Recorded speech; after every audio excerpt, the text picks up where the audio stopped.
Bien, queridos hermanos, disculparé si esta mañana la voz no sale con la fuerza necesaria, pero con pequeñas variantes, muy bien. Y vamos a entrar, por lo tanto, en la continuación de este pasaje de la carta de los apóstoles a los romanos, del capítulo 10, del cual ya la anterior semana, es decir, no la pasada, sino la anterior, ya habíamos explicado algo dentro del tema general que hay en estos capítulos, que es el contraste entre la fe, que es el don de Dios, y las obras, que son nuestra actividad. Este contraste se extiende a muchos campos, a muchas esferas, y sobre todo esa, diríamos, oposición entre las dos. Fe y obras no son compatibles cuando se trata de llegar a la convicción de la salvación. Son dos caminos diferentes. Tanto es así que ya la Escritura nos habla de cómo la ley de Moisés, la ley que dio Moisés por encargo divino al pueblo de Israel, era ciertamente una ley de obras. Tanto es así que se nos dice que el que hiciera esas cosas, que están escritas en la ley, pues sería justificado. Porque la ley está entregada para que nuestra vida se gobierne por medio de sus mandamientos y prohibiciones. Eso en un principio era así en el antiguo pacto, pero enseguida, cuando llega la encarnación de nuestro Señor Jesucristo, vemos que su interpretación de la ley se basa en un punto. Él no ha venido a abrogar la ley, a derogar la ley de Moisés, porque es una ley de Dios, pero nos dice que él ha venido a cumplirla. Y cuando dice que ha venido a cumplirla, quiere decir que lo hace de una manera especial. No solamente que su vida se adaptó en todo a todos los mandamientos de la ley, sino también que ese cumplimiento de la ley que él realiza nos es trasladado a nosotros, nos es imputado a nosotros. Por lo tanto, nosotros no podemos hablar de una lucha o de una guerra entre la ley y la gracia, en el sentido de que la ley es la voluntad de Dios y el único problema que hay con la ley es que nosotros no podemos cumplirla. No podemos cumplirla perfectamente, quiero decir. No podemos cumplirla, como ya sabéis de sobra, de aquella manera que Dios exige. Esto nos lleva a poner nuestra esperanza en la persona del Mesías. Él ha cumplido la ley y nos justifica a nosotros, nos declara justos, porque Él tiene el poder de hacerlo por su cumplimiento y su obediencia perfecta a la ley. Pero bien, ahí estaba, el domingo anterior hablábamos de esos dos textos, de esos dos versículos en los que había un cierto misterio cuando sí nos dice que en el versículo 5 dice porque Moisés escribe de la justicia que es por la ley. El hombre que haga estas cosas vivirá por ellas. Bien, lo que acabamos de decir, la ley es cumplimiento. Pero hay otra forma de justificación, porque el camino de justificarnos por medio de la ley, directamente por nosotros, es un camino cegado, es un camino que está completamente imposibilitado de transitar. No podemos por ese camino alcanzar la justicia, es decir, la rectitud que Dios demanda. Muy bien, por eso, aunque Moisés dice el hombre que haga estas cosas vivirá por ellas, y que es cierto, pero también sabemos que nadie es capaz de cumplir todos aquellos mandamientos o prohibiciones que están en toda la ley, no solo en los 10 mandamientos, sino en toda la ley. Bien, el pueblo judío se caracterizaba, y continúa así, por su convicción de que cumpliendo la ley ellos eran salvos. Dios les perdonará de todo. De hecho, no tendría que perdonar nada, porque si han cumplido la ley, como ellos piensan que hacen, pues están en blanco.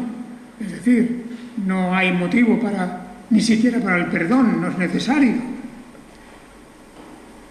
Pero frente a esa arrogancia, incluso esa especie de creencia en las fuerzas propias para cumplir la ley, frente a eso, Dios ha puesto el otro camino.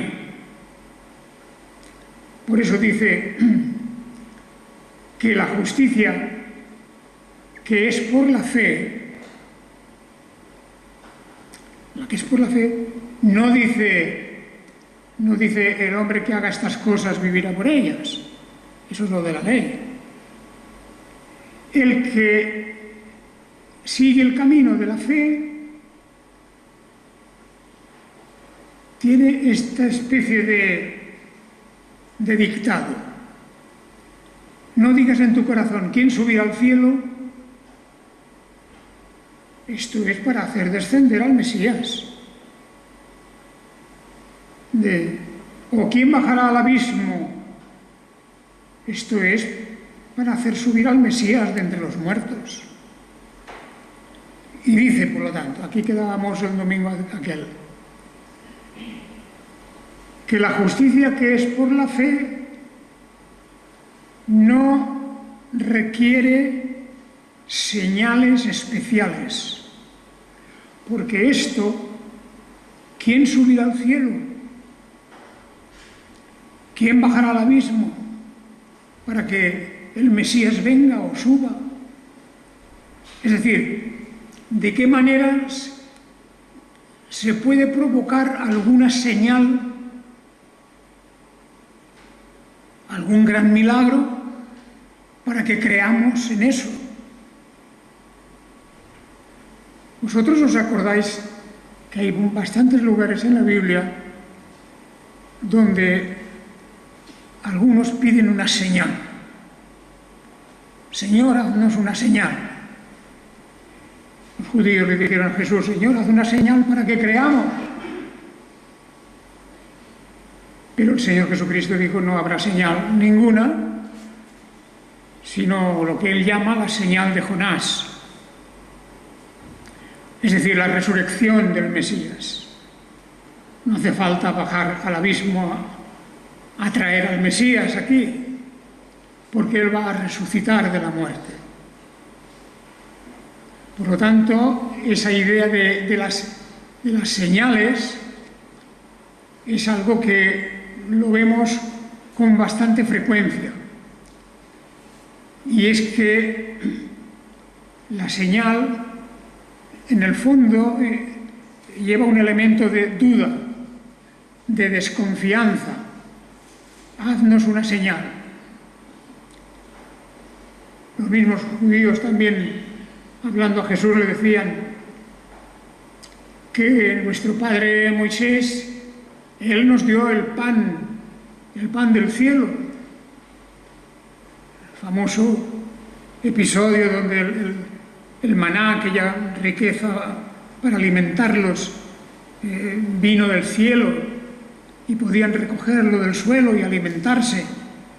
Y los judíos le dicen a Jesús: bien, nuestro padre Moisés hizo una señal. ¿Tú qué señal haces? Era casi como un desafío.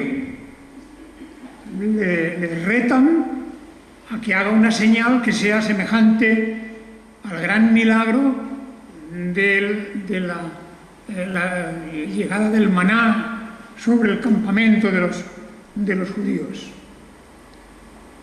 Naturalmente, el Señor Jesucristo no se presta a esa especie de chantaje, ¿verdad?, de decir, como Moisés ha hecho una señal, yo también tengo que hacerla.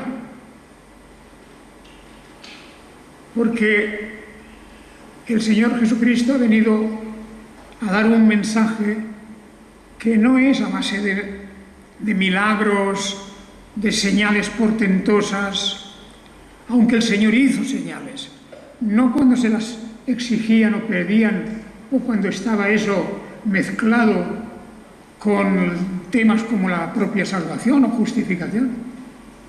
El Señor hizo muchas señales y sanó a muchos enfermos, hizo cosas maravillosas, pero nunca puso eso como el camino para que creyeran en Él. Porque muchas veces, aun haciendo un milagro delante de ellos, rehusaban creer en Él. Incluso criticaban lo que había hecho. Por tanto, en el caso de este pasaje, hemos de añadir como que la verdadera justificación, el que Dios, por su gracia y misericordia, nos declare justos, que esa justificación no llega nunca a través de las obras, ha de estar muy claro para todos nosotros, como cristianos. La fe excluye la petición de pruebas. Dame una prueba. Cuando alguien, hoy en el tiempo actual de la fe cristiana, y cuando tenemos las Escrituras, cuando alguien pide al Señor, Señor, dame una prueba, pues entonces estamos poniendo una condición por encima de la fe. Y eso no agrada a Dios. Y por eso aquí, en este capítulo de Romanos, fijaos vosotros que se insiste que no hace falta traer al Mesías desde el cielo ni que suba desde el abismo, ¿verdad?, para creer en Él. El versículo 8 dice, fijaos en el versículo 8 de este capítulo 10 de Romanos, dice, pero ¿qué dice? Cuando se trata de la justificación por la fe, ¿de qué se trata? ¿Qué dice? Dice, cerca de ti está la palabra, en tu boca y en tu corazón. Esto significa la palabra de la fe que predicamos. Porque la fe no solo es una confianza personal, la fe incluye todo el conjunto de verdades y doctrinas, instrucciones que el Señor nos ha dado. La historia misma del Evangelio. La historia misma. Por lo tanto dice que en lugar de eso de que tenga que subir o bajar alguien a traer al Mesías para enseñárnoslo como prueba, en vez de eso, ¿qué nos dice? Pues que está cerca, La palabra de Dios está cerca, en la boca y en el corazón. Esto es la palabra de la fe que predicamos. Más adelante vamos a hablar precisamente del concepto de fe, como aquí se insiste una y otra vez en que es el único camino y la única vía, la fe. Y cuando queremos descubrir más de la naturaleza de la fe, pues debemos de ir al capítulo famoso del capítulo de la Carta a los Hebreos, capítulo 11 de la Carta a los Hebreos, donde se habla de una convicción, de una certeza, de una seguridad que Dios nos da. ¿En qué? En su palabra. O sea, fe en su palabra. Y esto es realmente la diferencia.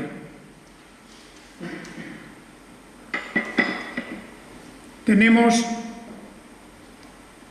fe en la palabra de Dios. Por eso dice, cerca de ti está la palabra.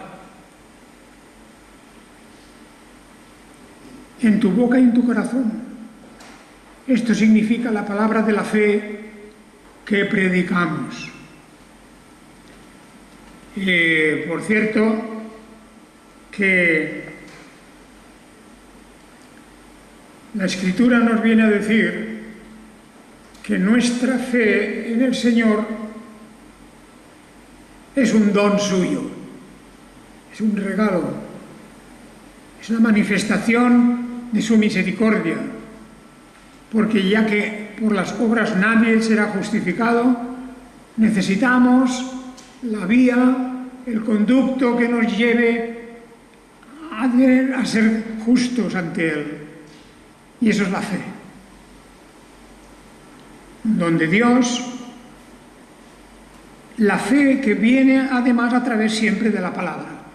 Es un binomio. La fe y la palabra de Dios tienen que ir juntas. Es como decir, no puede haber fe si la palabra de Dios no está presente. Y como dice el apóstol Pablo, esta es la palabra que nosotros predicamos. La palabra, la Escritura, naturalmente, ha de estar presente para que pueda brotar la fe. Una semilla que se siembra en un pedregal no brota, y encima con sequía no brota. De la misma manera, la fe no brota si no está la palabra. La predicación de la palabra de Dios, la enseñanza, la instrucción, la lectura, la meditación, el estudio, todo eso con referencia a la palabra de Dios es la base desde donde brota todo. Claro que es un don del Espíritu Santo divino, es un don de Dios, pero ese don tiene que venir siempre a través de las Escrituras. Y por eso da pena, da verdadera pena, que en las iglesias, en nuestros tiempos, se rellena el culto de cualquier cosa menos de la palabra de Dios. O sea que a la palabra de Dios le dedican 10 o 15 minutos y todo lo demás, pues, a pasarlo bien, cantando y socializando, como diríamos, ¿verdad? Y la palabra queda, pues, arrinconada a un puesto de última clasificación, que es imposible que de esa manera haya una fe robusta, una fe confirmada en su doctrina, en sus esperanzas, en su seguridad por el Espíritu Santo. Fijaos en este versículo 8. Cerca de ti está la palabra, en tu boca y en tu corazón. Esto significa la palabra de la fe que predicamos. Y el 9, si con tu boca confiesas a Jesús como Señor y crees en tu corazón que Dios lo resucitó de entre los muertos, serás salvo. Aquí no hay obras, no hay méritos, no hay una distinción especial en los servicios a Dios o a la Iglesia, no hay nada de todo eso.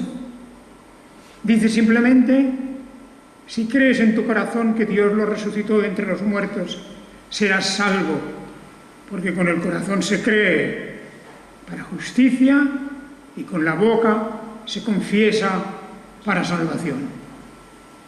Qué simple, como decíamos aquel domingo, qué sencillez tan extraordinaria cuando lo comparamos con la red, con el laberinto de las obras de la ley, con los mandamientos, unos de la ley de Moisés, que son complicadísimos, porque no tenemos ni la fuerza ni la constancia ni el conocimiento para cumplirlos todos. No podemos.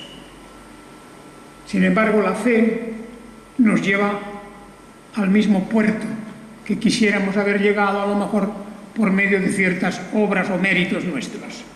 Por la fe llegamos al puerto de la justificación por parte de Dios, la declaración de que somos justos porque nuestros pecados han sido borrados por la sangre derramada en la cruz por Jesucristo, y además también porque Él resucitó de entre los muertos y la muerte no ha triunfado sobre Él.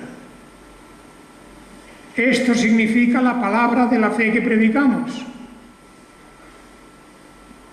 De manera que ahí tenemos. Y continúa insistiendo el versículo 11, porque la Escritura dice, todo el que cree en Él no será avergonzado. Naturalmente quiere decir no será avergonzado en el juicio. El que cree en Él. La carga de nuestros pecados, de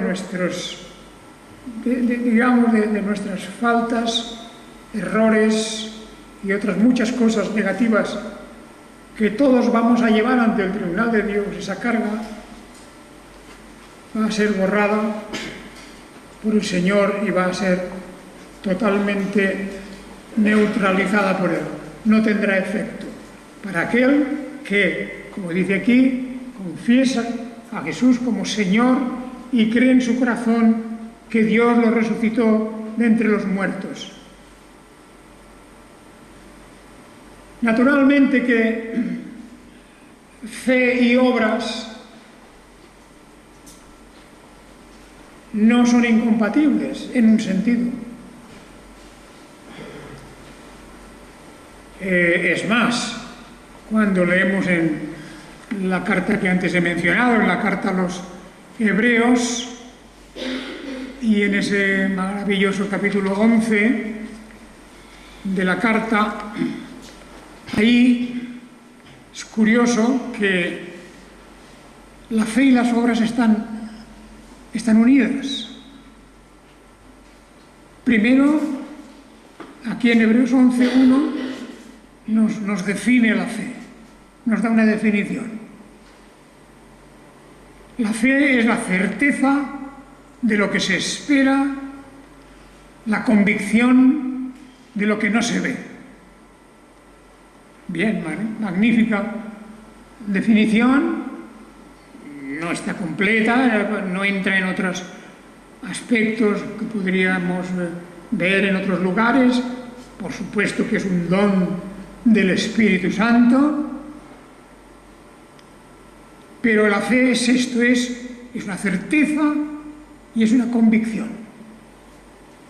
de que Jesucristo murió en la cruz por nosotros, por el creyente, por el que llega a creer y confía que eso es suficiente. Pero resulta que aquí, en este pasaje, nos da más material para pensar en lo que es la fe. La fe es también algo semejante al conocimiento. Es como una luz que alumbra nuestra mente. Porque dice, el versículo 3 de Hebreos 11, que por fe entendemos haber sido constituido el universo por la palabra de Dios, de modo que lo que se ve fue hecho de lo que no se veía.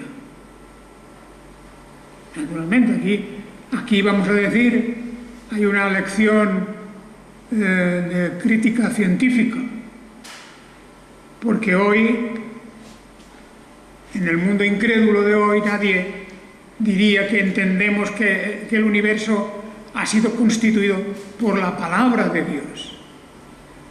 Porque los físicos y todos los que estudian el universo y astrónomos, etcétera, pues en su inmensa mayoría hoy no dirían esto. Algunos hay que lo creen también, aun siendo científicos. Pero la inmensa mayoría, pues ya nos hablan de unas teorías que no vamos a discutir, porque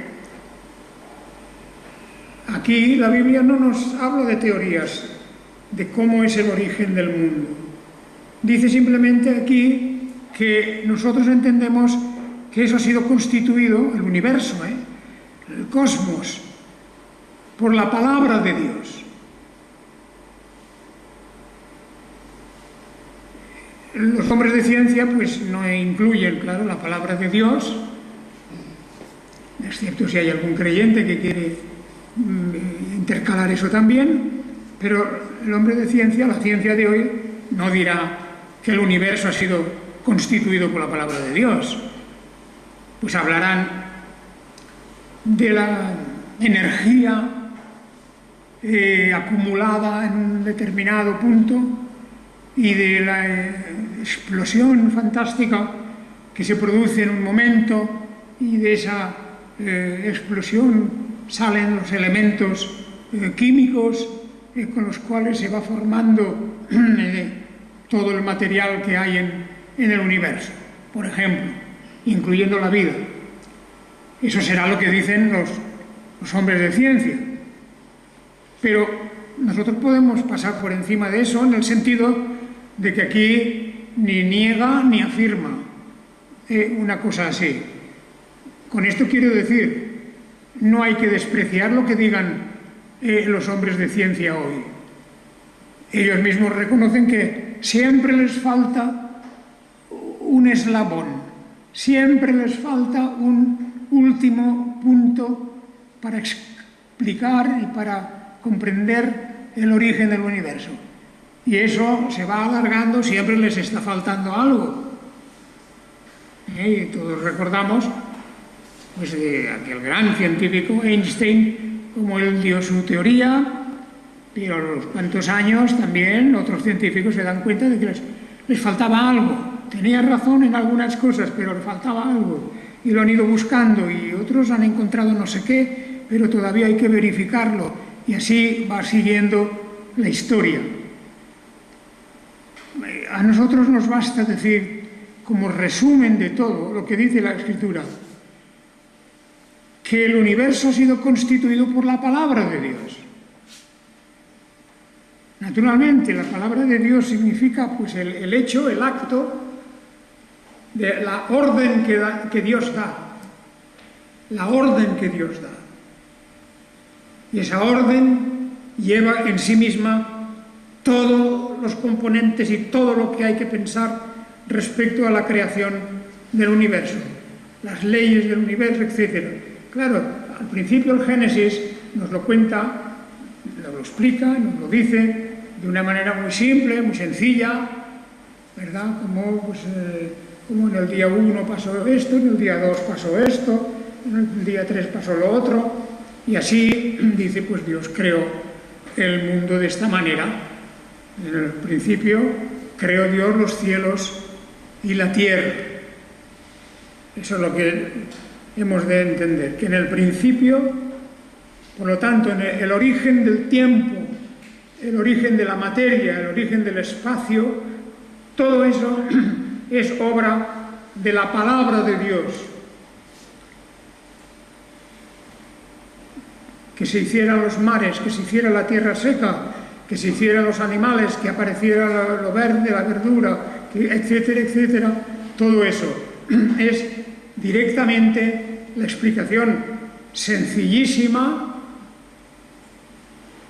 pero, claro, al mismo tiempo, de tan sencilla es contundente, porque es una afirmación directa, lo hizo Dios. Y punto, y está, ¿verdad?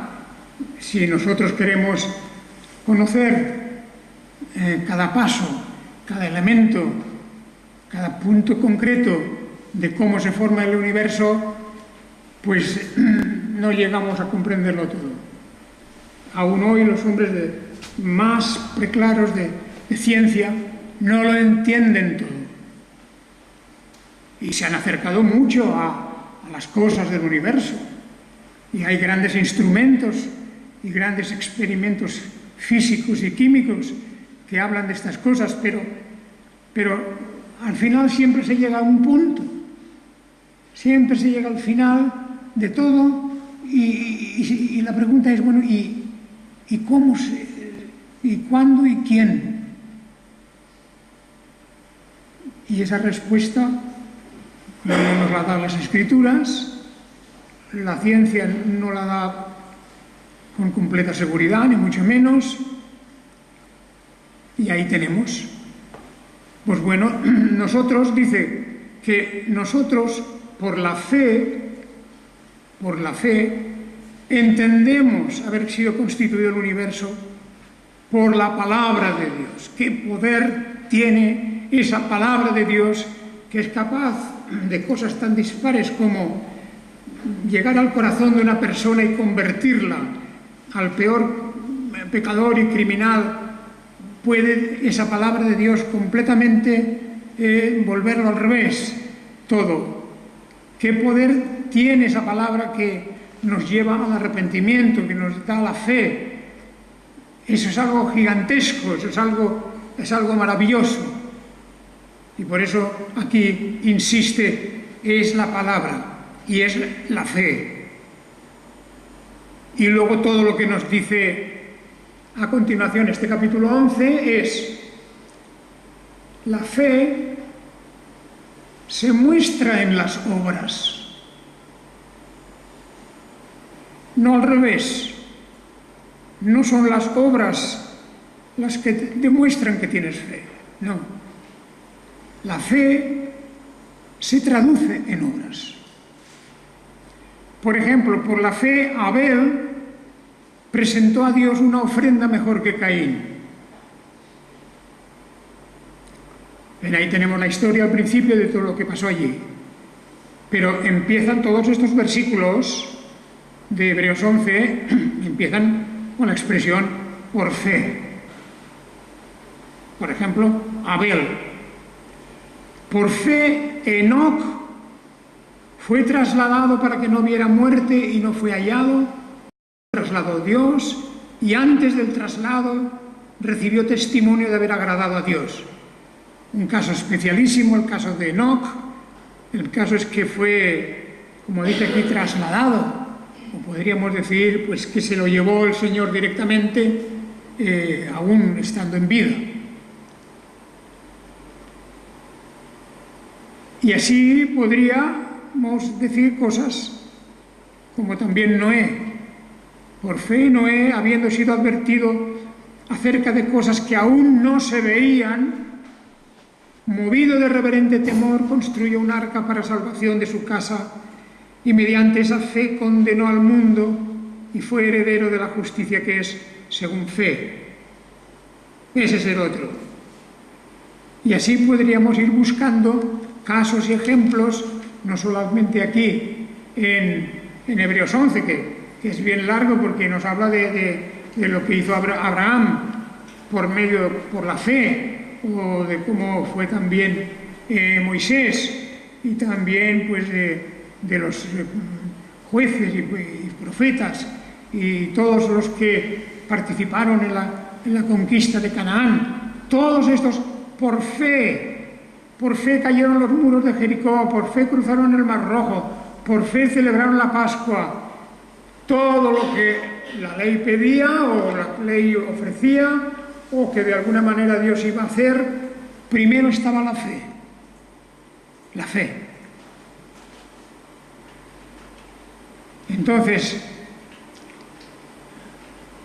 decimos, la fe es la certeza de lo que se espera y la convicción de lo que no se ve. Por lo tanto, si tú ya tienes la certeza y tienes la convicción, no hace falta que pidas una señal. Y los judíos estaban siempre pidiéndole la señal a Jesús. ¿Qué señal nos das? ¿Qué prueba? Para que creamos. No, es que es al revés. Creed en mi palabra. Y la palabra os traerá la convicción y la seguridad y la certeza de lo que Dios mismo tiene preparado para nosotros. Queridos hermanos, aquí hay algo pues capital e importantísimo, porque esta carta a los romanos,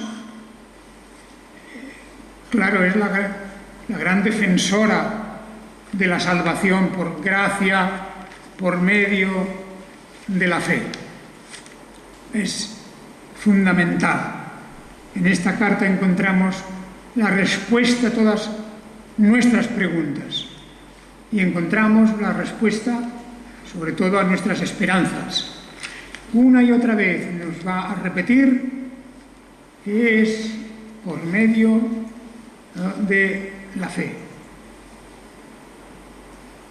Y de esa manera, en este capítulo 8, con el que terminamos ahora esta sección, pues viene a decirnos cómo y de qué manera, en el capítulo 10, quiero decir, cómo se puede todo resumir. Todo el que cree en Él no será avergonzado. Es decir, no se podrá demostrar nunca que una persona que ha creído y confiado en el Señor Jesucristo luego quede defraudado. Eso es imposible. Y dice, si con tu boca confiesas a Jesús como Señor y crees en tu corazón que Dios lo resucitó de entre los muertos, serás salvo. Capítulo 10, versículo 9 de Romanos. Es una declaración, podemos decir, terminal, definitiva. No hay nada que discutir. No, nadie puede introducir aquí la duda, bueno, y las obras, y esto y lo otro. Es igual, aquí lo que dice es que si tú confiesas a Jesús como Señor y crees en tu corazón que Dios lo resucitó de entre los muertos, serás salvo. Por lo tanto, también en la fe hay un elemento de doctrina, de la sustancia de que Jesucristo fue crucificado, que Jesucristo resucitó, que Jesucristo ha de volver. Son doctrinas que hay aquí. Bien, pero lo que importa es si confiesas a Jesús como Señor. Esa es la cosa, esa es la clave. Reconocer a Jesús como Señor y creer con tu corazón que Dios lo resucitó entre los muertos. Por eso la Escritura dice, todo el que cree en Él no será avergonzado, porque no hay diferencia ni de judío ni de griego, porque el mismo Señor de todos es rico para todos los que lo invocan. Y San Pablo zanja aquí la discusión, la pelea, más que discusión, que había entre el sector judaico de la Iglesia y el sector gentil, los que venían de la gentilidad, los que venían del pueblo griego o de otras naciones, y la discusión que había entre ellos. Los judíos, por supuesto, siempre las obras, la ley de Moisés, la ley de Moisés, la ley de Moisés. Pues no hay diferencia, ni de judío ni de griego, porque el mismo Señor de todos es rico para todos los que lo invocan. Hermanos, esto es el núcleo mismo del Evangelio y de la fe cristiana. Ahí la tenemos. Y esto es algo que hemos de guardar en lo más profundo de nuestro corazón, lo más profundo de nuestra alma. Que el Señor Jesucristo dio su vida por nosotros, para que todo aquel que cree en Él sea salvo. Que el Señor os bendiga. Amén.